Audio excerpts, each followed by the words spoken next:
Hello, my dears, and welcome back to my corner of the internet. Got an itch. I'm Shannon, and tonight I thought I would talk to you guys about one thing I hate, and that's when I get in a reading slump. And I thought maybe you guys also hate that, and I thought I could come here and tell you some tried and true books, authors, genres, ways that I pull myself up out of a reading slump. Because as you know, I make a lot of book content here on YouTube.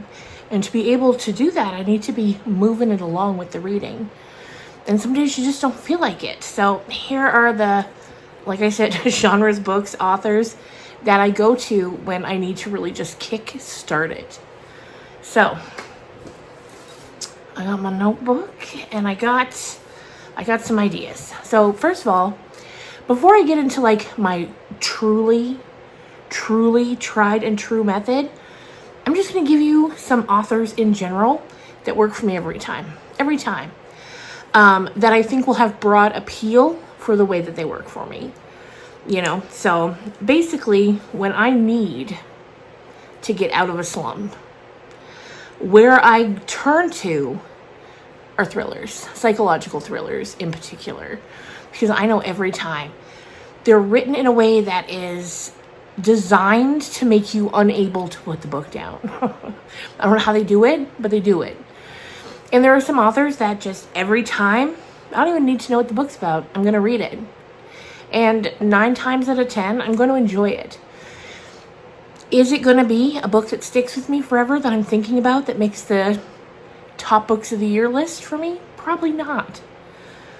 But while I'm reading it, I'm going to enjoy it. And that's what we need, right, to get us out of those slumps. So, number 1, Riley Sager, okay? If you haven't read a Riley Sager book, that's where to start to get you out of those slumps. And I could recommend any of them. You can pick one up. You're going to like some more than others, of course, based on, you know, what you like in a book. But I feel like any book, even if you don't love the ending, I feel like his books will take you on a ride and you will be like up all night turning those pages trying to figure out what happened. Some of my favorites of his include The House Across the Lake. This one isn't a popular one because of the type of twists that happened towards the end, but I loved it. I had so much fun reading it. I don't care if things go too crazy in a thriller because I'm here for it every time. And this one goes crazy, goes off the rails. But I loved it. The Only One Left, loved it. Lock Every Door, loved it. My least favorites so far have been the one that came out last year, Middle of the Night, I think it was called. I didn't love that one, but still I enjoyed reading it. So if you haven't checked him out and you're like, I am stuck, Shannon, what do I do? Try him. Give him a try and see what you think. I know he's also got like Home After Dark and I think The Last Time I Lied. I haven't read those yet. I think he's got one about Final Girls. Haven't read those yet. But the ones I've read, I've really enjoyed. So you can go on Goodreads and see which are the highest rated ones and start from there if you want. Another author that's auto-buy. Is it going to stick with me forever? No. Do I love every minute of reading it? Yes, and that's Lisa Jewell. I love Lisa Jewell. It's those, you know, those fast-paced popcorn thrillers that get me every time. Every time. And I loved all of the ones I've read from hers. My least favorite would probably be The Family Upstairs and its sequel, The Family Remains. I actually didn't even read the sequel because the first one I wasn't that, like, I didn't love it. But every other one. There's one coming out this month called Don't Let Him In. Loved it. The Night She Disappeared. Loved it.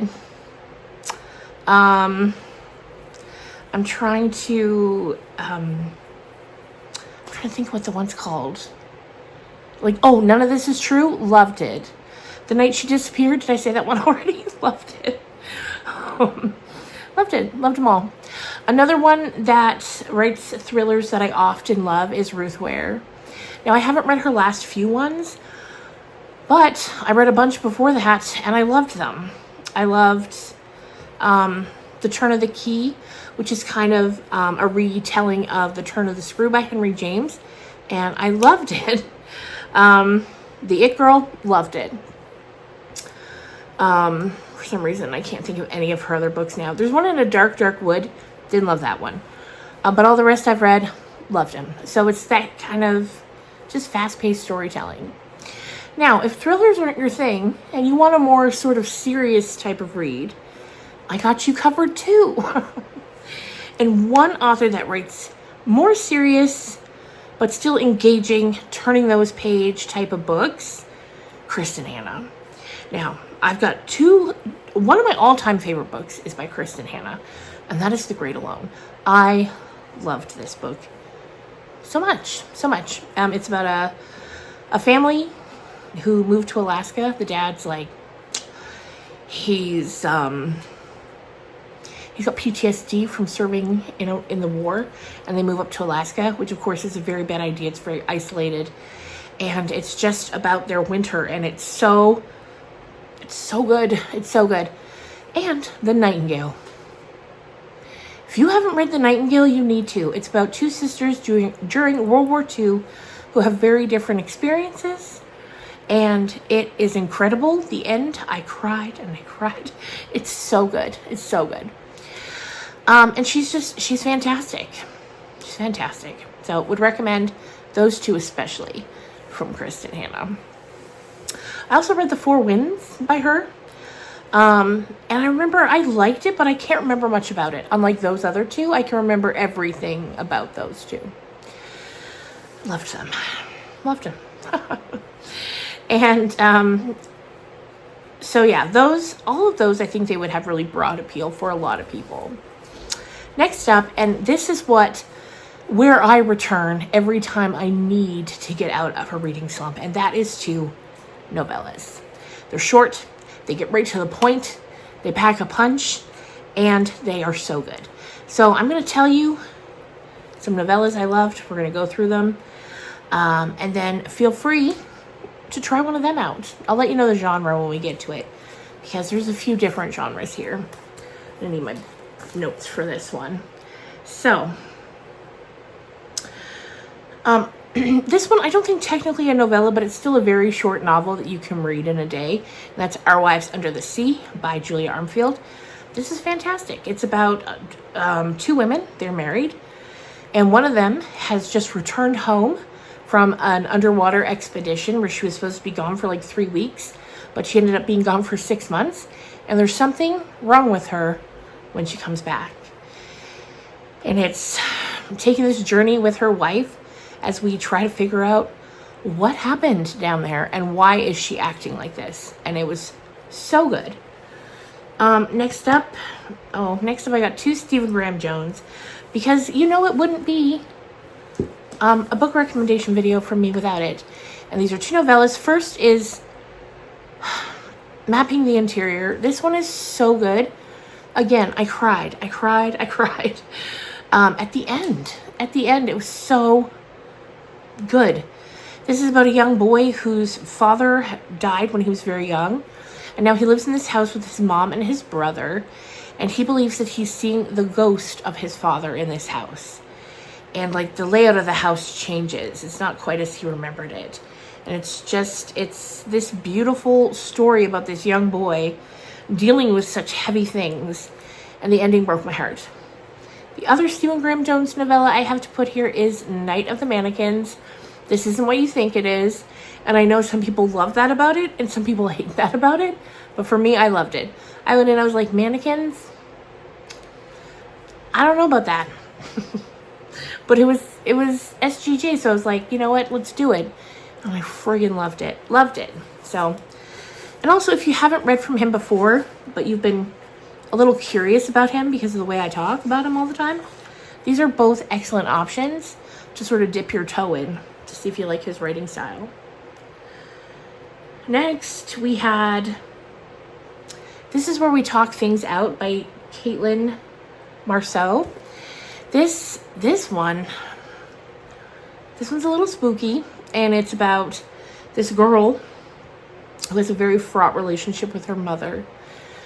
And her mother reaches out. They've kind of been no contact for a while, and she wants her to come to this place where she's staying so they can talk things out.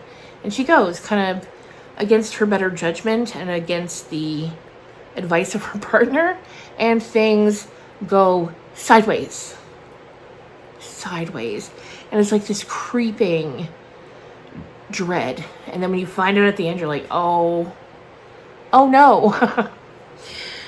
Next up, we have Bloom by Delilah S. Dawson. This is about two ladies that meet each other at a farmer's market, and they fall in love, and hoo boy. I don't even know what to tell you without saying too much. But they develop this sort of toxic relationship that ends in a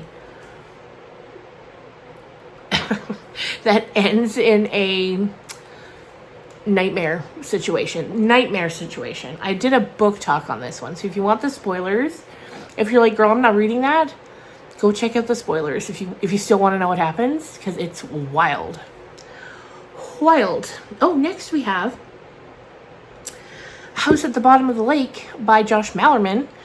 I loved this. This doesn't have super high ratings on Goodreads, but I loved it. So it's about this teenage boy and girl. It's the summertime. They meet. He gets up the courage to ask her on a date. She goes. Eventually, he takes her to like the lake in the town. He borrows a boat from his uncle, and he takes her out around the lake, and they find this sort of hidden passageway through the trees. And once they're through, they see at the bottom of the lake, there's a house, just like the title would lead you to believe. And they become obsessed with this house. They start diving down to it. And it was creepy and eerie and dreadful. Not too scary though, but just like, what's going on type of feelings. And I loved it. Quick read, excellent. Next up, we have The Grownup by Gillian Flynn, which in the dedication, she says she wrote it for George R.R. Martin. This is a really short one, and it's got one of the most eye-catching first lines. After I read it, I called my sister, and I was like, you have to read this based on the first line alone. It's wild. And very short, like I said, and Gillian Flynn, of course, wrote Gone Girl, Sharp Objects, books like that. And it's about this woman who isn't a psychic, but she works as one. And she goes to this house of this woman who is having a lot of trouble with her son. And it just kind of kicks off from there. And if something, because I know that these are all a little spooky or eerie, if you don't want to read something like that, might I recommend Claire Keegan. The book that I've read from her is Small Things Like These, which has been made into a movie starring Cillian Murphy, which has finally come to streaming, even though it came out in November. Every month I would check to see if it's anywhere streaming. No, it is now. So this weekend I'm going to watch it. And it's about this man named Tom, I think. And he works, he like delivers coal to the people. It takes place in the 80s in Ireland. And he's like, he delivers coal to the businesses and people in the town and the church, the Catholic church in town. And one day when he's doing a delivery there, he sees something kind of shocking, and it sets him off on this sort of journey within himself as he tries to figure out what should he do. People, like his wife is warning him, like, if you can't go against the church, like you can't speak out against the church like this, you'll be ostracized, you'll lose your business. But in his heart, he knows he has to. And it takes place over Christmas time. And it's just this beautiful story that's quiet and subtle and beautiful about family, about what's right and what's wrong, and what you're willing to give up to do the right thing. Fantastic. Would recommend. And that's the only one from her that I've read, but I've heard a lot of people saying that a lot of her other books, which are also run short, are fantastic. So then we'll finish up with the novellas now.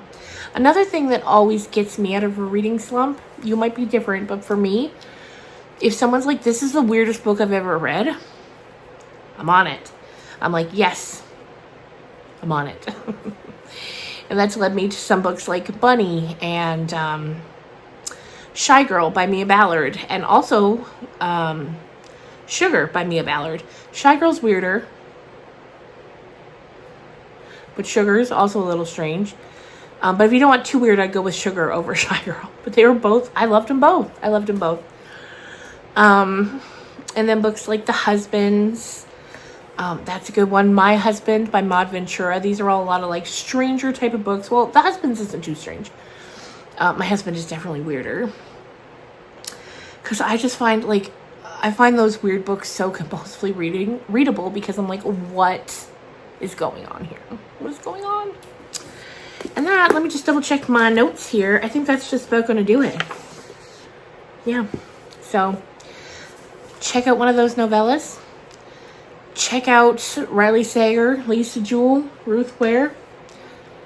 You can't go wrong. You can't go wrong. It's all very, like, readable. And like I said, a thriller will pull you out every time because you're like, what is happening? So, I hope somebody found this helpful. Leave in the comments what's a book you've read that was so good you're like, this would get someone out of a reading slump. Share it with the other commenters and with me, so I can add it to my TBR for the next time I'm slumping. Anyway, thank you guys so much for watching. I hope you're having a great weekend. My next video is going to be a book talk for Hungerstone by Kat Dunn. And I'll see you again real soon. Bye.